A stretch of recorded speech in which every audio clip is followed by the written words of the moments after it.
제가 김현중 목사님한테 부탁을 받고 많이 사양했습니다. 웬고하니 젊을 때 비해서 많이 쇠퇴했고 안질이 있어가지고 녹내장 관계로 눈이 거의 잘 안 보여요. 그리고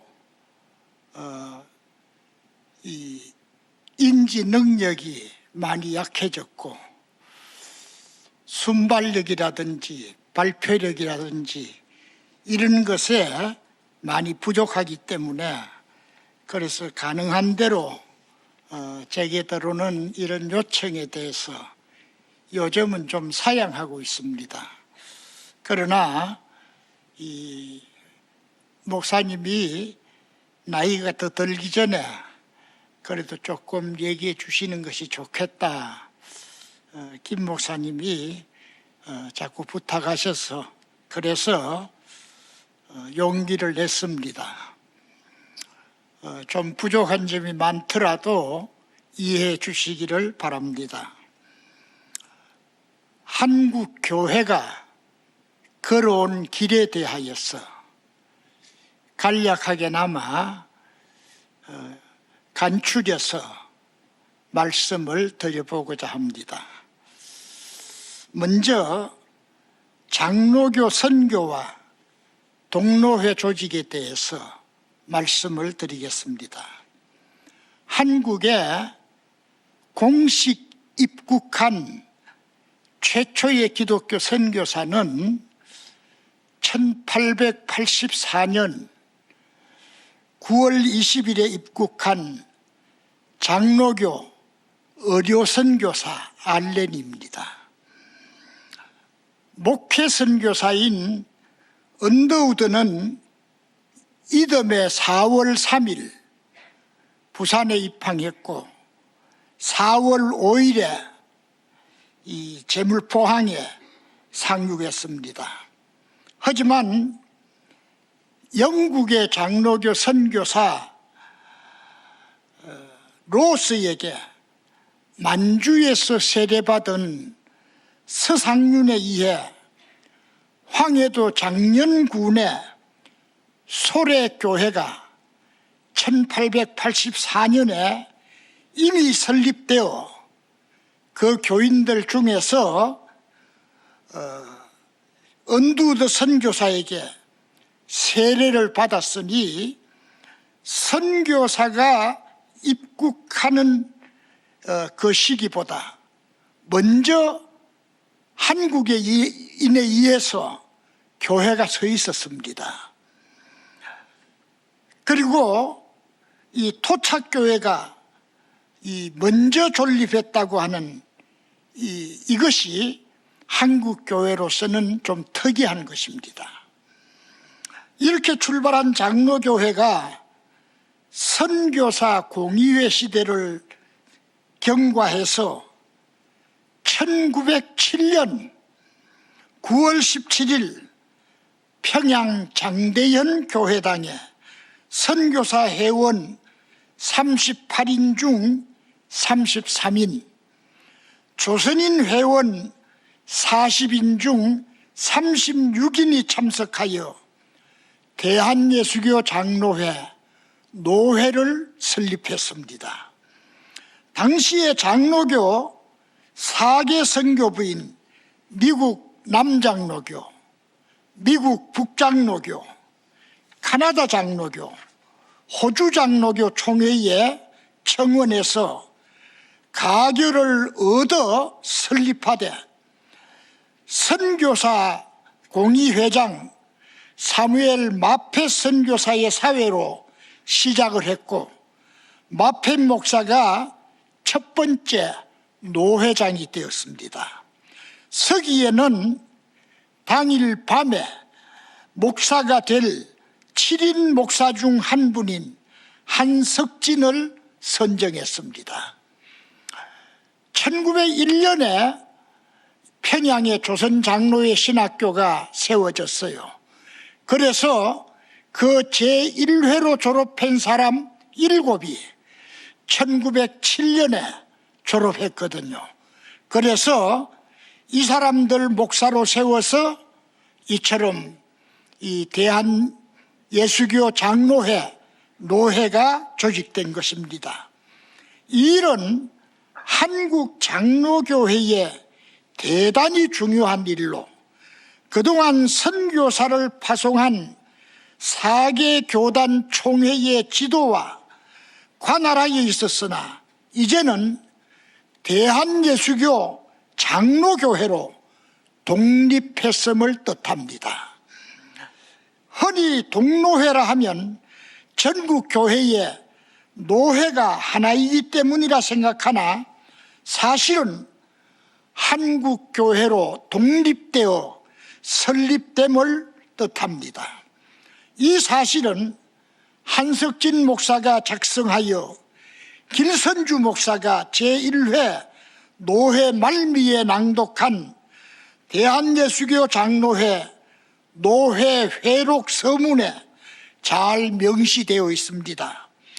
거기에 보면 끝부분에 주 강생 1907년 9월 17일 오정에 한국 노회를 설립한 후 장로회 노회라 하였으니 이는 실로 대한국 독립노회로다. 할렐루야. 찬송으로 성부와 성자 성신님께 세세토록 영광을 돌리세 아멘이라고 했습니다. 1884년 이 땅에 기독교 선교가 시작된 이래 1907년까지는 선교사들과 그들 총회 산하의 한국 장로교회였으나 동로회 설립을 통해 비로소 한국 교회가 독립교단으로 탄생한 것입니다. 그러므로 총회 설립은 1912년이나 교단 설립은 그보다 5년 앞선 1907년을 조직 연도로 봐야 합니다.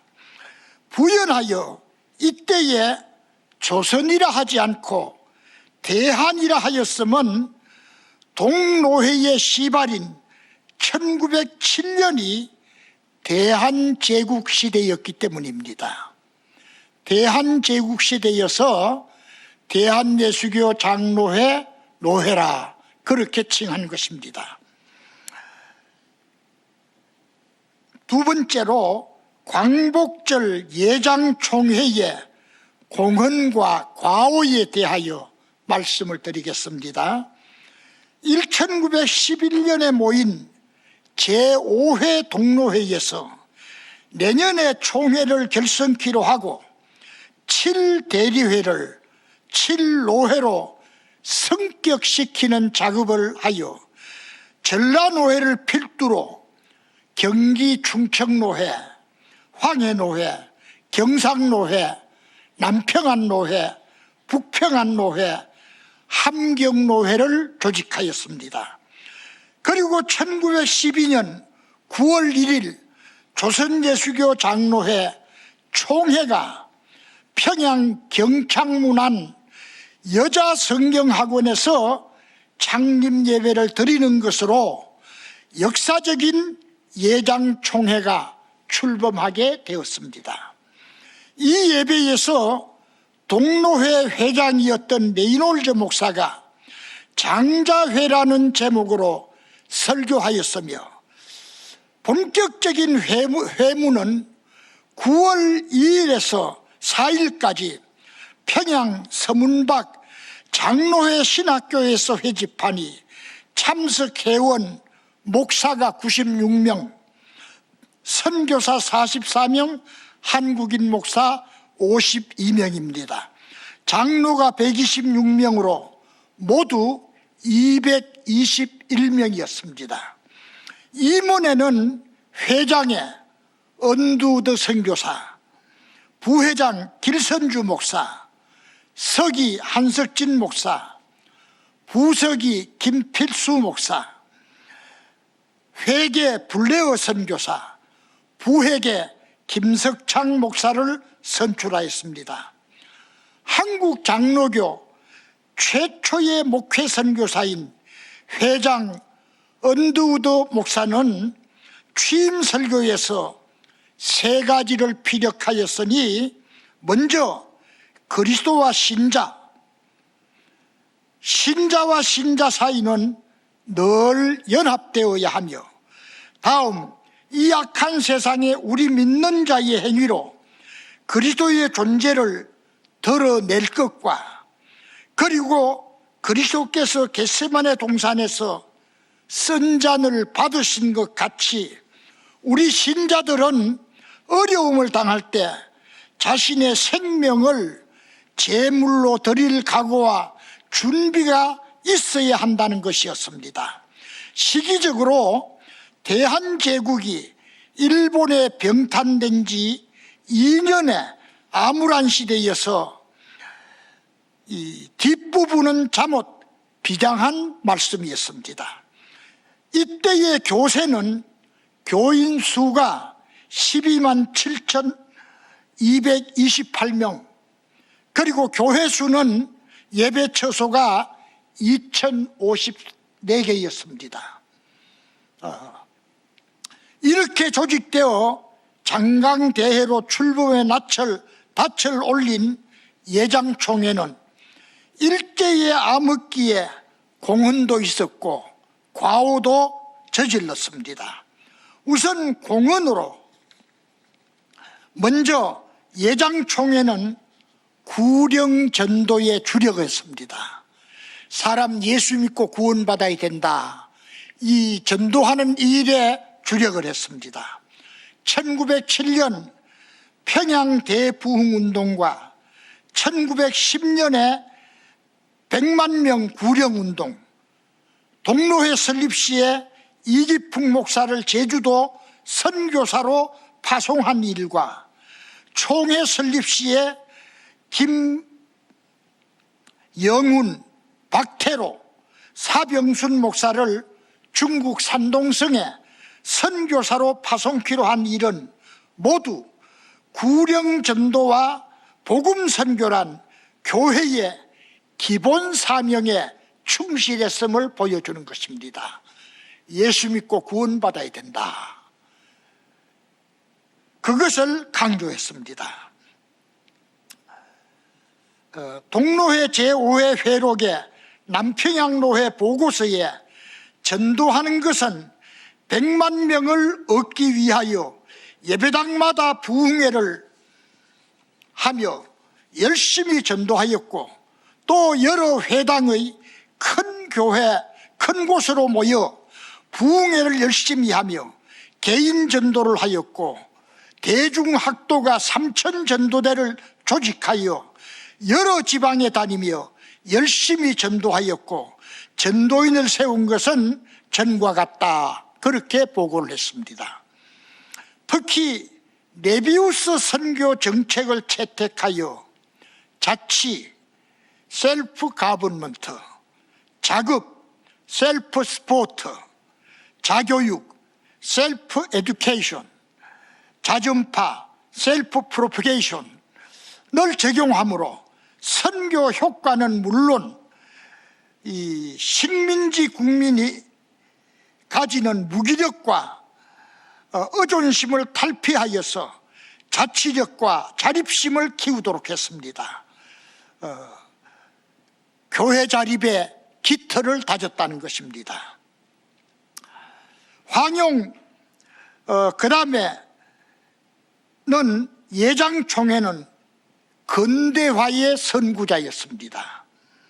황용 근대화는 서구화를 의미하고, 서구화는 기독교화를 뜻하는 만큼 기독교는 근대화의 상징이요 통로였습니다. 그리고 그 기독교의 중심에 장로교가 자리했습니다. 최초의 주재 선교사 알렌을 통해 서구식 병원으로 강혜원이 설립되었습니다. 그리고 한 달쯤 후에 강혜원은 제중원이란 이름으로 바뀌었습니다. 언드우드 목사는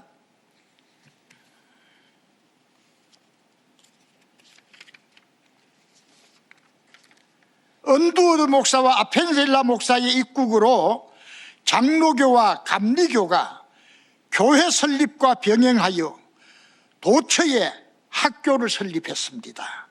장로교의 경우 서울의 경신학교와 정신여학교, 또 평양의 숭실학교와 숭의여학교, 대구의 개성학교와 신명여학교, 광주의 숭일학교와 수피아여학교 등을 필두로 수많은 학교를 세웠고, 전문교육기관으로는 서울의 세브란스 의학교와 연희전문학교, 평양의 숭실전문학교와 조선장로의 신학교 등을 설립하여 신교육기관으로 민족과 사회계몽을 선도했습니다.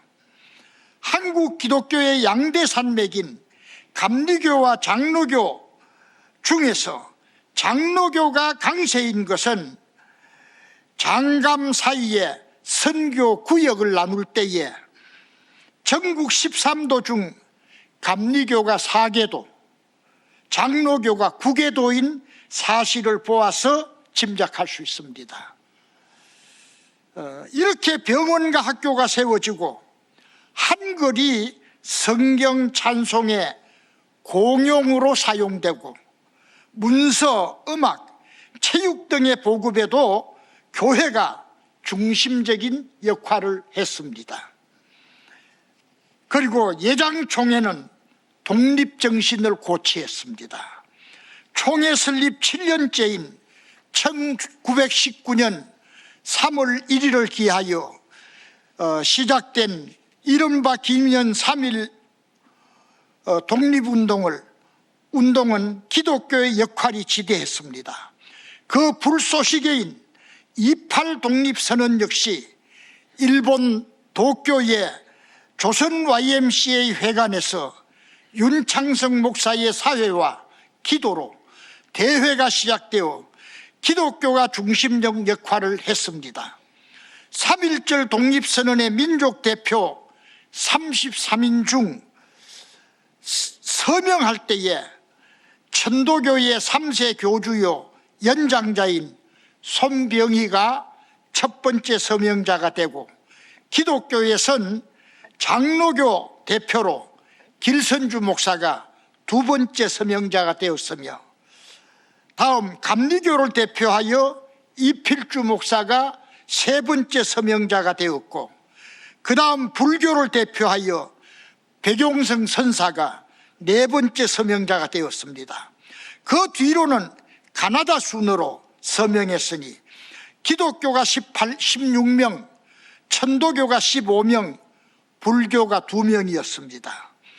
기독교 대표 중에 목사가 12명, 장로가 2명으로 박희도와 이갑석만 평신도였습니다. 또한 군중동원도 기독교 척이 압도적으로 많았고, 피해자, 체포된 자의 수도 역시 제일 많았습니다. 그 당시 통계상으로 천도교 300만 교인이라고 했어요. 그런데 기독교는 23만 5천 명이었습니다.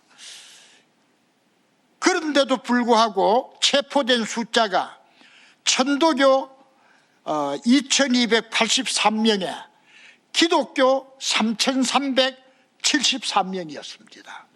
그러니까 월등하게 교인 숫자가 적지만은 기독교 사람이 체포됐거나 또 시위하거나 여기에 더 많이 났었다 얘기입니다.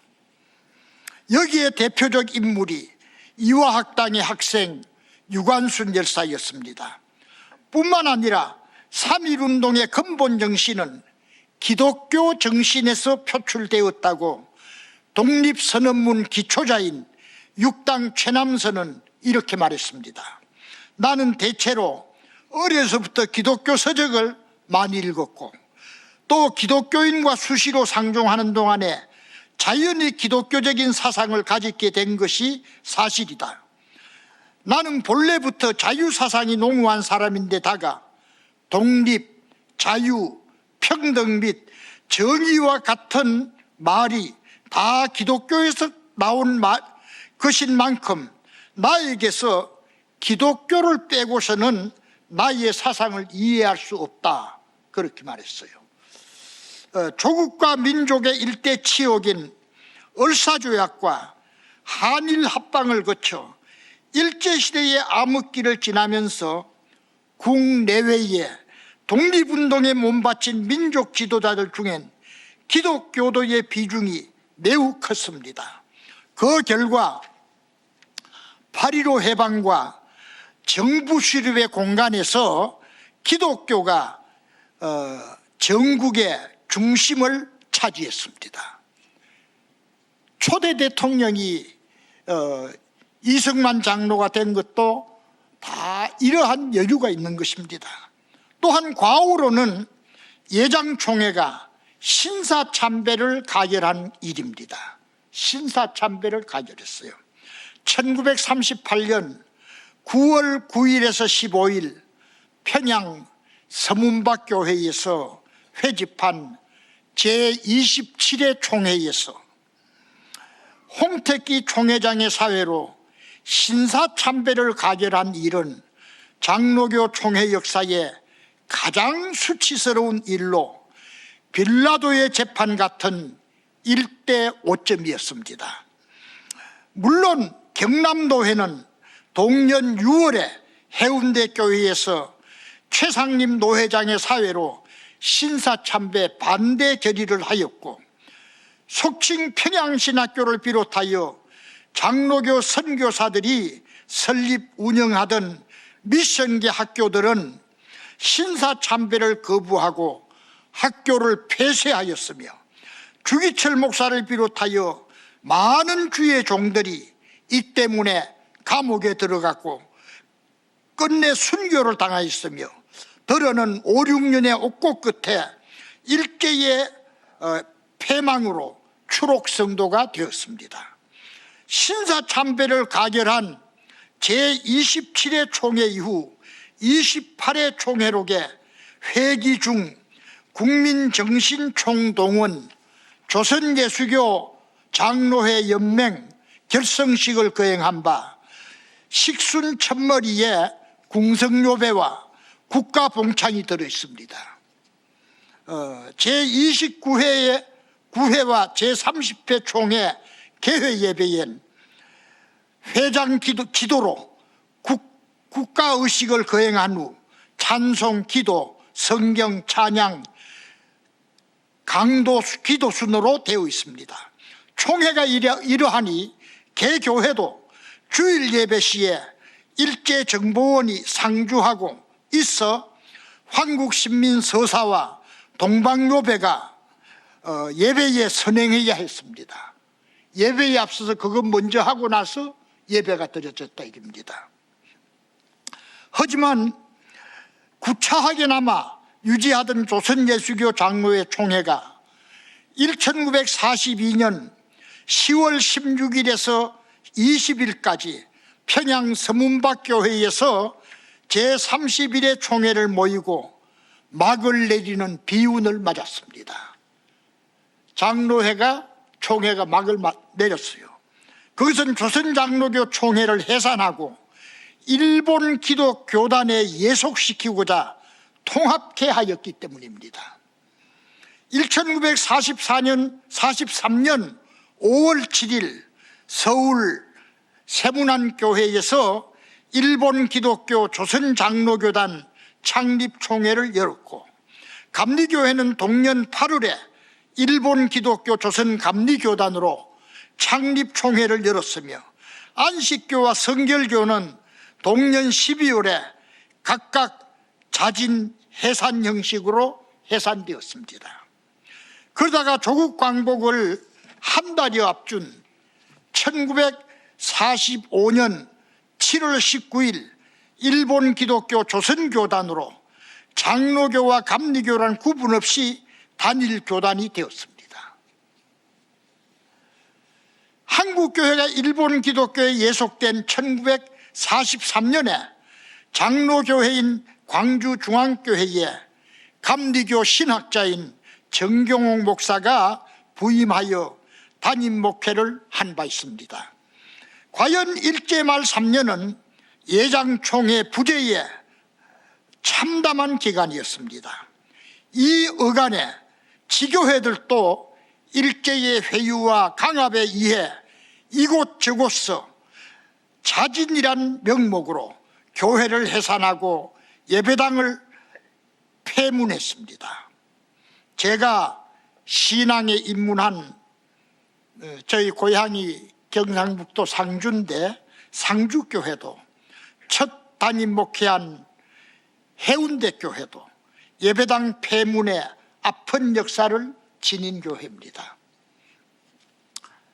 세 번째로 광복 후 예장총회의 성장과 분열에 대해서 말씀드리겠습니다. 8.15 광복을 맞아 한국장로교회는 1946년 6월 11일에서 14일 서울 성동교회에서 남부대회란 이름으로 제32회 총회를 열어 예장총회를 복구했습니다.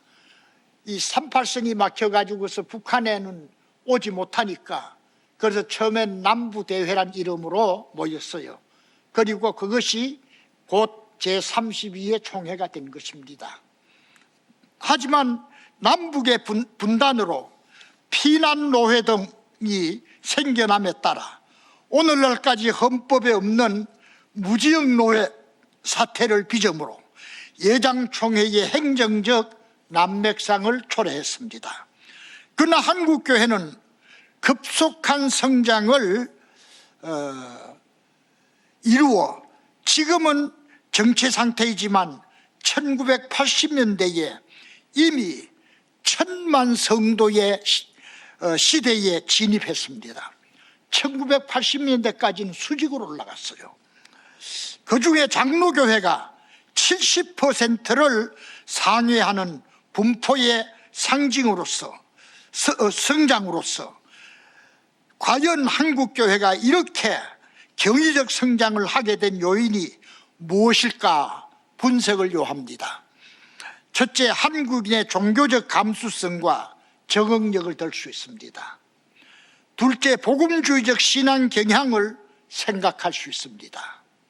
셋째, 메비우스 선교 방법을 택한 점입니다. 자기들 힘으로 하는 겁니다. 넷째, 민족의 순환과 위기의식을 말할 수 있습니다. 다섯째, 사회 참여와 선구자적 역할을 들 수 있습니다. 여섯째, 사회 변동과 물량 팽창을 들 수 있습니다. 일곱째, 산업사회에서 정신의 황폐화를 들 수 있습니다. 여덟 번째, 대형 집회와 민족 복음화 열정을 꼽을 수 있습니다. 아홉 번째, 미국 및 서방 국가와의 연대 관계를 빼놓을 수 없습니다. 북한은 그쪽과 관계를 맺을 수 없잖아요. 그런데 이 남한은 미국이 우방 국가가 되고 이런 이 서구 제국과 연대 관계를 맺는 것 생각할 수 있어요. 열 번째, 한글을 공용 문자로 하는 단일 언어 사용을 말할 수 있습니다. 이렇게 함으로써 한국교회가 급성장하게 된 것입니다.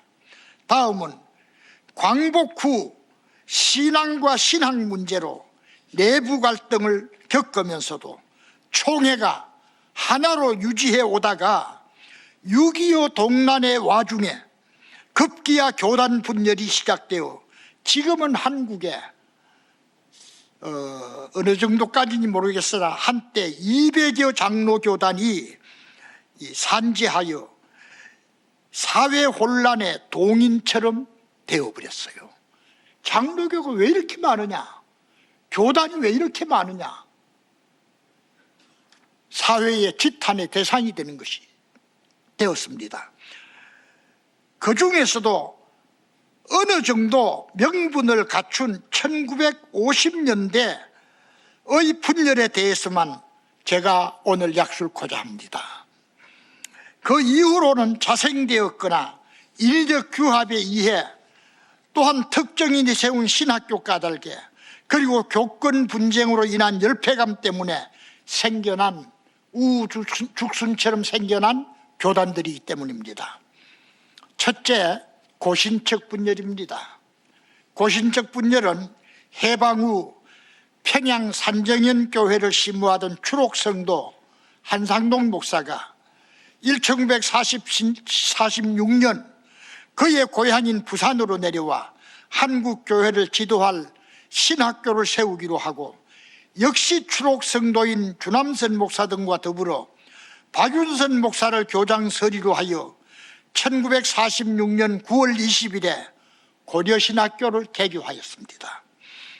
원래는 박형룡 목사를 교장으로 선임하였으나 만주 봉천에 있는 그의 귀국이 늦어지자 임시체제로 개교한 것입니다.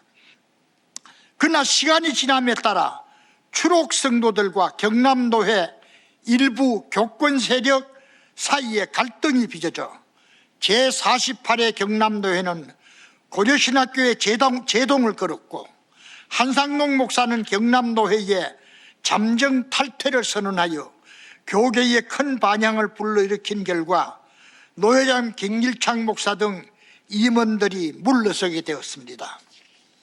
이때에 박형룡 목사가 송상석 목사의 안내로 이 송상석 목사가 목선 타고 만주까지 가서 박형룡 목사 가족을 모셔내 왔거든요. 그래서 귀국하여 1947년 10월 14일 고려신학교 제1대 교장직에 취임하였습니다. 박윤선 목사는 이 임시로 교장 서리로 있는 것이 됐고, 박형룡 목사를 정식 1대 교장으로 세웠어요. 그러나 전국교회를 배경으로 주한 4개 선교부와 연관을 가지며 총회신학교로 성격시키겠다는 박 박사의 개방적인 입장은 기존 교회 구조에 불신감을 가진 추록성도 및 그들을 지원하는 이 미국 정통장로교회에 속한 메이첸 계통의 선교사들 사이에 마찰을 일으키게 되자 1948년 4월 박 박사는 조선신학교를 견제하고 한국 교회의 신학적 주도권을 확보하고자 서울로 올라가 버렸어요. 처음에는 고려신학교 측에서 사람을 보내고 목선을 보내가지고서 박형룡 목사 가족을 모셔내 왔기 때문에 일단 와서 부산까지 내려갔거든요. 그랬는데 아무래도 한국교회 전체에 대한 비전이 있으니까 박형룡 목사가 서울로 올라오게 됐어요.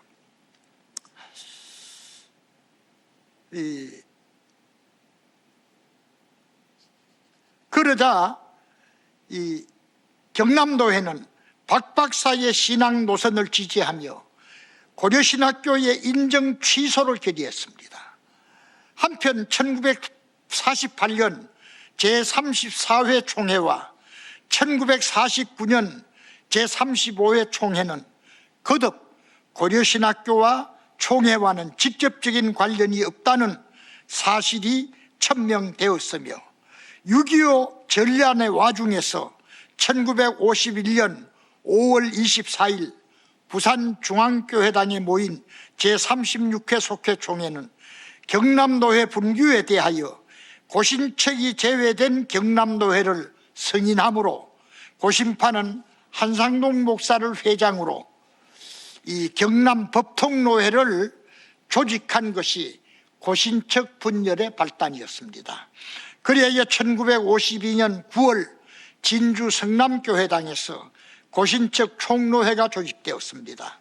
그 후 1954년 4월 제5회 총노회를 마지막으로 동년 9월 그동안 조직된 6노회 총대들이 부산 남교회당에 회집하여 총노회를 총회로 개편하고 총노회 횟수를 총회 횟수에 가산키로 한 것이 고신파 총회의 공식 출범입니다. 그래서 고신파는 지금 60몇 회밖에 안 돼요. 총회 횟수를 잡을 때는.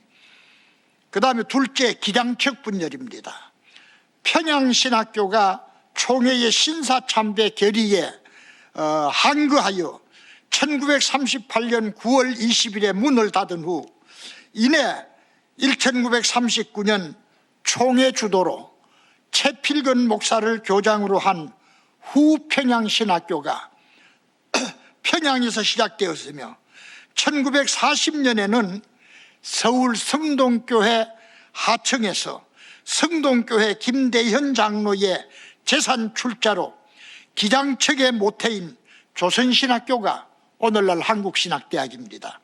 김대현 장로를 학원장으로 김영주, 함태영, 이정로, 윤인구, 김재준 목사를 교수로 하여 설립되었습니다.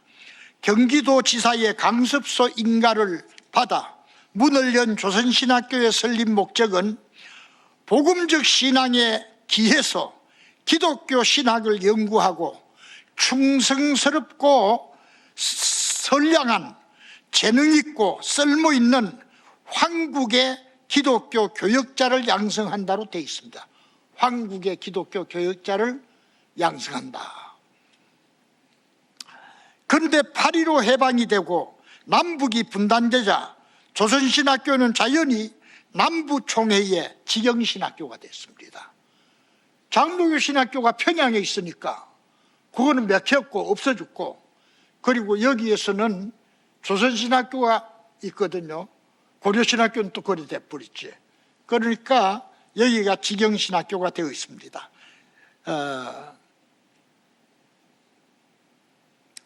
그러나 김재준 목사를 중심한 일부 교수권의 신학 내용이 성경에 대한 고등비평을 허용하고 성경 유호설, 성경에도 틀린 게 있을 수 있다 하는 성경 유호설, 우리가 믿는 것도 지금 이 번역해는 이것을 가지고 말하는 것은 아니고 지금은 없지만 원래의 그 성경은 틀림이 없다, 하나도 틀린 것이 없다 하는 그겁니다. 그래서 성경 유호설을 주장하는 학생들 중 51인이 1947년 4월 18일 대구에서 열린 제33회 총회에 김재준 목사의 교수 내용을 적시하여 진정서를 제출하였습니다. 이렇게 신신학을 가르치니까 이거 막아주십시오. 진정서를 제출했어요. 사실 김재준 교수는 1946년 새사람지에 정통신학은 신신학보다 더 교묘하게 위장한 실제적 인본주의요 정통적 이단이다라고 도전할 정도로 진보적이었습니다. 이에 총회는 김재준 교수를 1년간 미국에 유학해 하고 보수적 교수들을 보강한 조선신학교 개조안을 결의했으나 조선신학교 측의 적극 반대로 1946년 6월 박영영 박사를 임시교장으로 하는 장로의 신학교가 신설되었습니다. 그리고 1949년 제35회 총회는 장로의 신학교의 총회 직영을 결정하므로 총회 안에 보수와 진보 두 개의 직영 신학교가 존속하게 되었습니다. 그러다가 1951년 부산중앙교회당에서 모인 제36회 속회 총회에서 권현호 총회장의 사회로 이 양신학교의 직영을 일괄 취소하고 단일 총회 직영신학교를 신설한다는 결정을 내렸습니다. 그리고 설립이사회 이사장은 총회장 권현호 목사님이, 서기는 노진현 목사님이, 회계는 김강현 목사님이 하는 걸로 이사회가 구성이 되었습니다.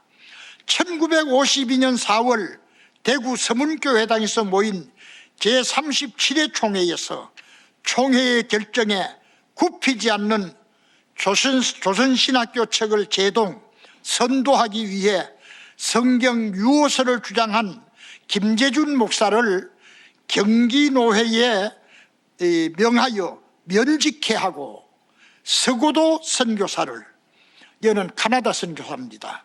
서고도 선교사는 본국의 소환을 요청키로 결정했으며 1953년 4월 대구 총회에서 전회의 결정에 따라 노회가 총회의 지시를 시행치 않았으므로 명신홍 총회장이 직접 면직을 선언하였습니다. 김재준 교수의 면직을 선언했어요. 이에 1953년 6월 10일 서울 조선신학교 강당에서 호헌총회를 모임으로 기장척 분열이 이루어졌는데 여기에 캐나다 선교부가 동참했습니다. 캐나다 장로교 선교부가 처음에 들어왔었는데 중간에 이것이 이 장로교라고 하는 것이 없어지고 캐나다 연합교회인지 뭐 해가지고서 그렇게 됐어요. 셋째, 통합적 분열입니다. 1956년 9월 성동총회 때에 총대 100여 명이 연서하여 WCC 세계교회협의회에 탈퇴안을 제출했습니다. 거기에서 탈퇴하자.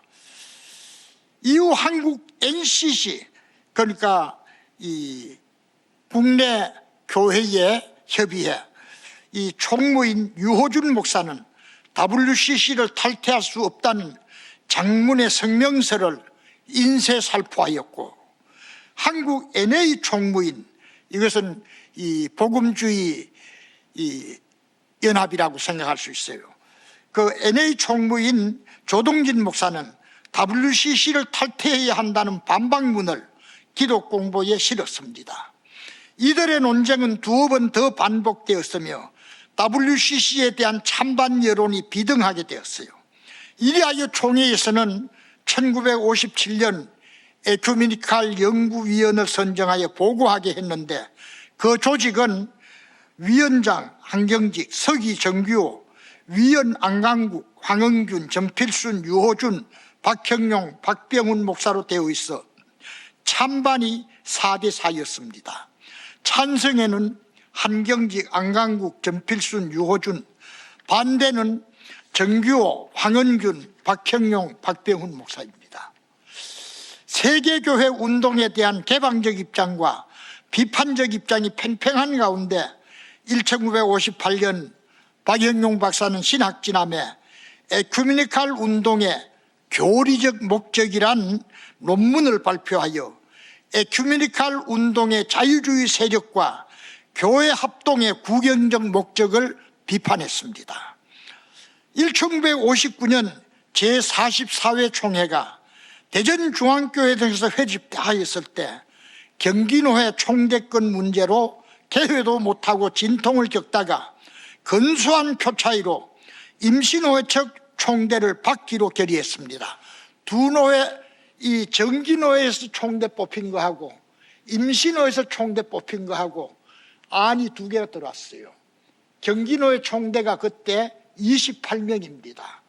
그때 총회 전체의 인원이 284명인가 그랬어요. 근데 경기노회 총대가 28명이 상당히 많아요. 근데 그 정기노회 240여 명이 모여서 이 총대를 뽑았는데 거기서 발표하는 데서 뭐가 하나가 잘못된 게 거깁됐어요. 그래가지고서 이걸 구실 삼아서 이거 안 된다 하는 항의를 하고 그러다가 임시노회를 모였어요. 그 노회장은 우리 교단에 온 이환수 목사고 부회장은 통합측에 간 강신명 목사였습니다. 근데 임시노회를 모여가지고서 이 항의라 하는 이 항의하기 위해서 모인다고 이 노회, 임시노회는 그걸 적어야 되거든요. 그래서 그걸 그렇게 적어 놓고 그날 와가지고서는 이걸 변경시켜가지고서 총대를 뽑아버린 거예요. 그 정기노회에서 240명이 뽑은 거고 임시노회는 80여 명이 모여서 뽑았어. 그런데 이 두 가지 안이 다 같이 들었거든. 그래서 이걸 갖다가 투표를 했는데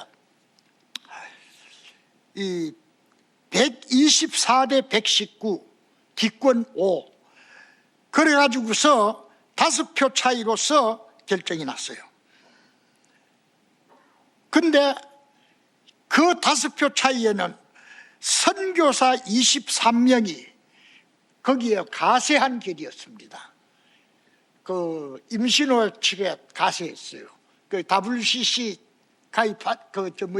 반대하지 않는, 그것은 자기 본국 교단의 입장이 그러니까 그것 때문에 선교사들은 전부터 거기에 가담했어. 그래서 23명 선교사 표가 들어가니까 5표 차이가 나버린 거야. 이 결의에 대하여 정기노회 측이 불복했습니다. 왜냐하면 노회는 원래 이 정기노회에서 청학석 같은 정기노회에서 이 결정해야 되는데 이 총회 총대는 정기노회에서 결정한다는 것이 법으로 되어 있었거든요. 임시노회에서 못하게 되어 있어요. 그런데 임시노회에서 했다 이게요. 그리고 또한 정기노회에서 240명이 해가지고서 했는 걸 갖다 임시노회 80명이 해가지고서 그건 안 된다. 뭐 여러 가지 이유를 들었어. 그것도 또 상당한 일리가 있어요. 그래가지고서 계속해서 소란스럽고 이렇게 총회장이 이것도 유효하다고 받았어요. 그래가지고서 이것을 수습하기 위해서 진경총회장들 회의를 모이기로 해서 거기에서 모여서 결정한 것이 11월 24일 세문안교에서 총회를 모이기로 하고 경기노회는 다시 돌아가서 총대를 다시 뽑아가지고 오도록 그렇게 결정했어요. 그래서 그걸 총회 앞에 보고하고 받았는데 그리고 나서 이 노회를 정회했거든요.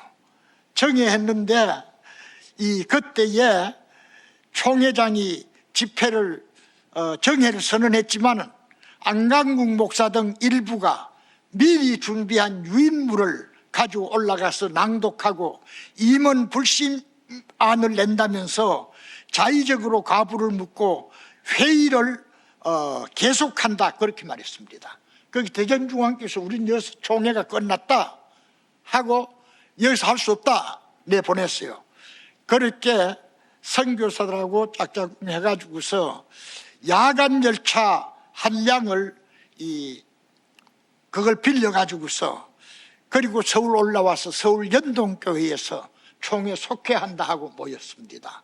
그것이 연동총회입니다. 그것은 원총회에서 벗어난 겁니다. 그래 해가지고서 연동총회가 됐습니다.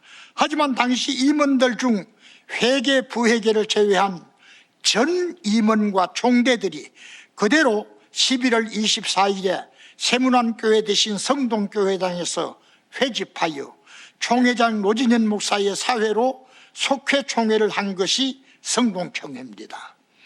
이때의 형편은 막강한 선교부의 위력에도 불구하고 성동 측 총회가 연동 측 총회보다 훨씬 강세였고 정경 총회장도 9대2로 성동 측 총회를 지지했습니다.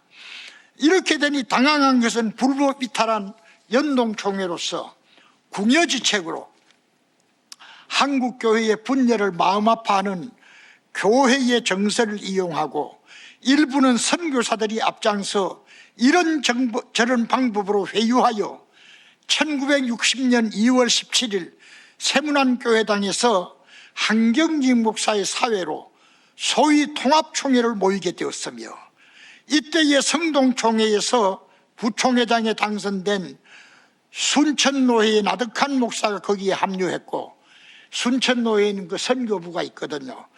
그래서 그는 원순리를 쫓아서 여기 왔었는데 그만 선교사들이 자꾸 회유하니까 거기 가버렸어요.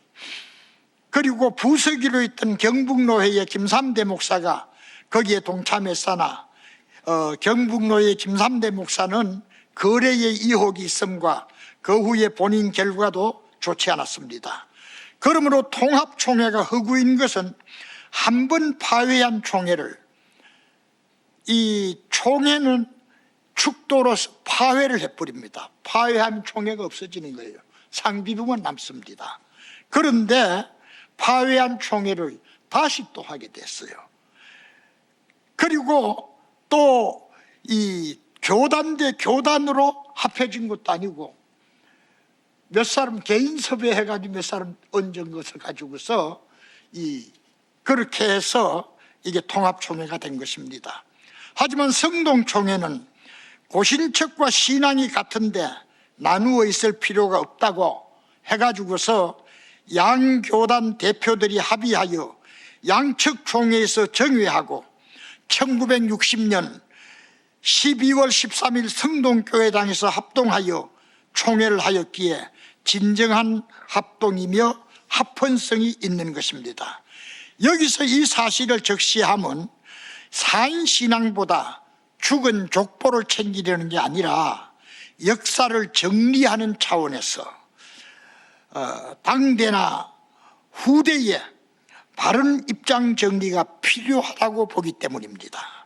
그러나 어리석은 변론과 족보 이야기와 분쟁과 율법에 대한 다툼은 피하라. 이것은 무익한 것이요 헛된 것이니라고 한 성경 말씀을 깊이 유념해야 합니다. 그런데 한 가지 우리가 명심할 것은 지금 이제 고신척은 그 위에 합회가 있다가 몇 년 있다가 다시 나갔어요. 그리고 한 600교회가 있었는데 450교회가 나가고 150교회는 그대로 남아있고 그래 됐습니다. 그리고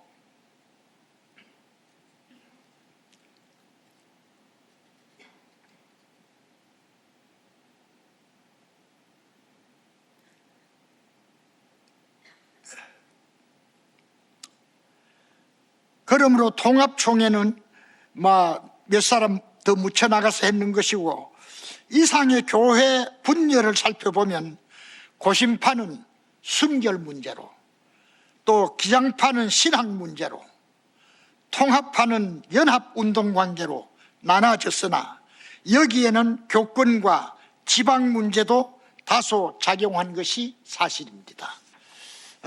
그런데 이 고신파와 기장파는 그렇게 크게 그거 되진 않아요. 고신파는 우리 합동측보다도 순결을 주장했으니까 더 거구라고 할 것 같으면 기장파는 또 통합측보다 더 이 극좌로 나가는 그런 면이 된 것입니다. 그래서 기장파의 경우에는 현재 한 1500교회나 별로 교회가 많잖아요.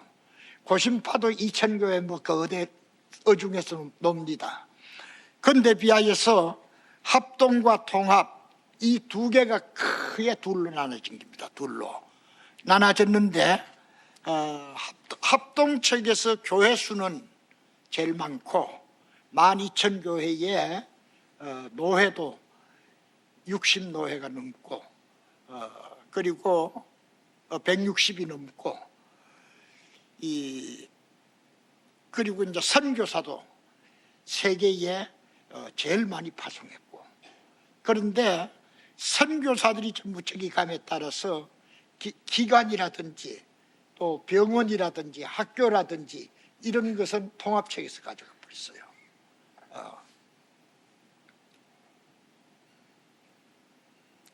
그럼 오늘날 한국교회 현상은 어떠합니까?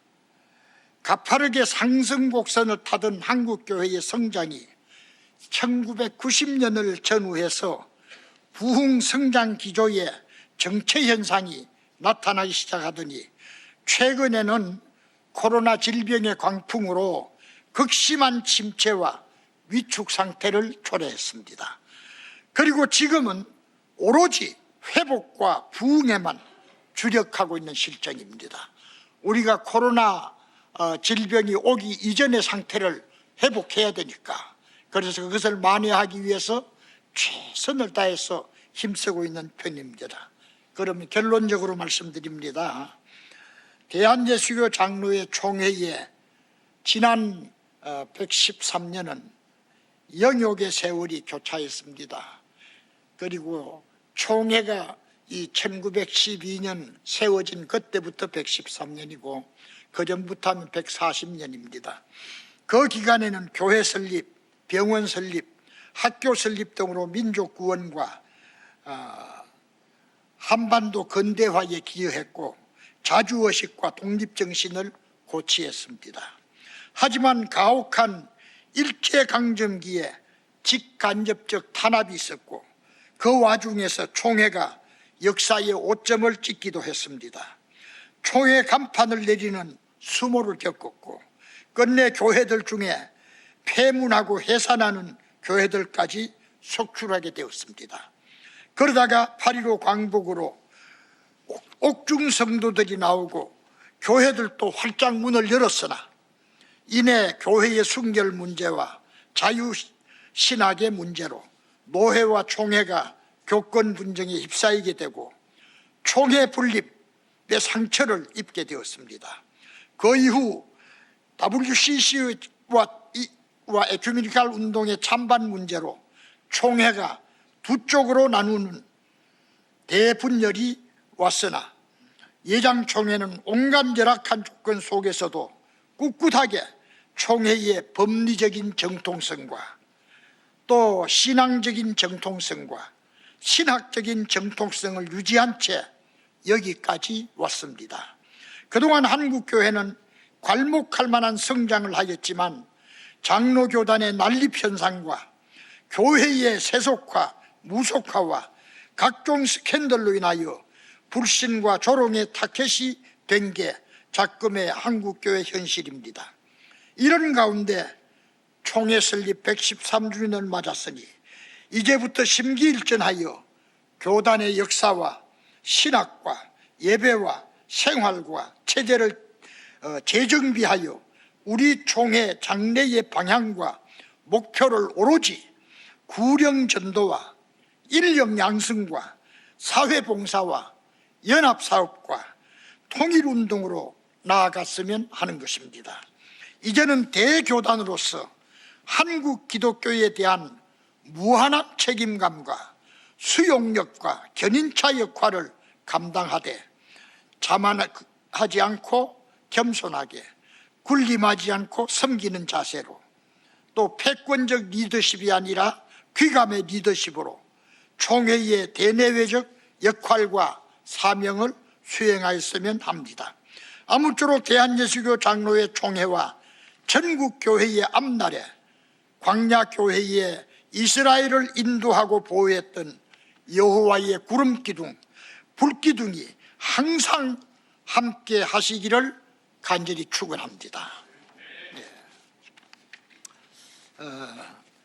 제가 오늘 이 분량이 많고 또 이것을 얘기하다 보니까 좀 딱딱한 감이 있습니다. 그러나 이 근본 줄기를 잘 생각해서 우리가 정말 한국교회의 신앙 전통은 바로 지키고 신학 전통도 바로 지키고 법리적인 전통도 바로 지키고 그러면서도 너무 배타적인 그런 입장보다는 잘 감싸 안으면서 한국교회 전체의 리더로서 그 역할을 감당할 수 있게 되기를 바랍니다. 기도하겠습니다. 하나님 아버지 은혜를 감사합니다. 부족한 이 종이 한국 장로교회가 걸어온 길에 대하여서 대충이나마 말씀드렸습니다. 오늘 우리는 우리 총회가 설립된 지도 113년이 되었습니다. 우리 하나님 아버지여, 우리는 미래를 내다보고 정말 더욱 부흥하고 더욱 성장하고 더욱 구령전도에 힘쓰고 인력 양성에 힘쓰고 그런 가운데서 한국교회를 발전시켜 나가는 저희들 되게 하여 주시옵소서. 우리 하나님 아버지, 이 맑은샘 광천교회가 정말 우리 총회를 잘 섬기고 또 한국교회의 귀감이 되는 교회로서 역할을 제대로 수행하는 교회가 되게 하시옵기를 간절히 바랍니다. 예수님 이름으로 기도드리옵나이다. 아멘. 제가 여기 이 얘기를 할 수 있게 된 것도 책에도 있지만은 제가 36회 총회장 권현호 목사님 6.25 당시에 총회장 지냈어요. 전체가 하나일 때에 총회장 지냈어요. 그분 밑에서 이 전도사 강도사를 한 7년 했습니다.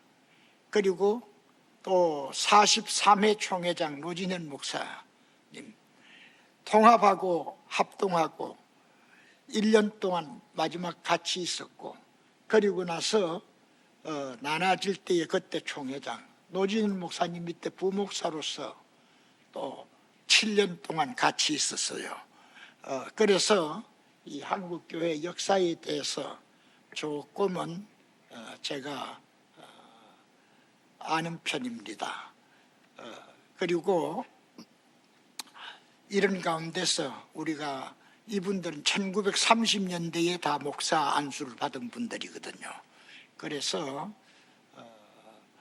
우리가 한국교회 전통을 바르게 익혀가지고서 정말 우리 교회가 너무 삐까번쩍하게 나갈 것 같으면 그 교회가 안 돼요. 지금 그 기장 보세요. 기장 교회 몇 개 없습니다. 그리고 정말 성령이 역사하고 우리가 신앙 중심으로 나가고 그럴 때에 하나님의 교회가 크게 왕성하고 발전한다는 거 꼭 기억하시기 바랍니다.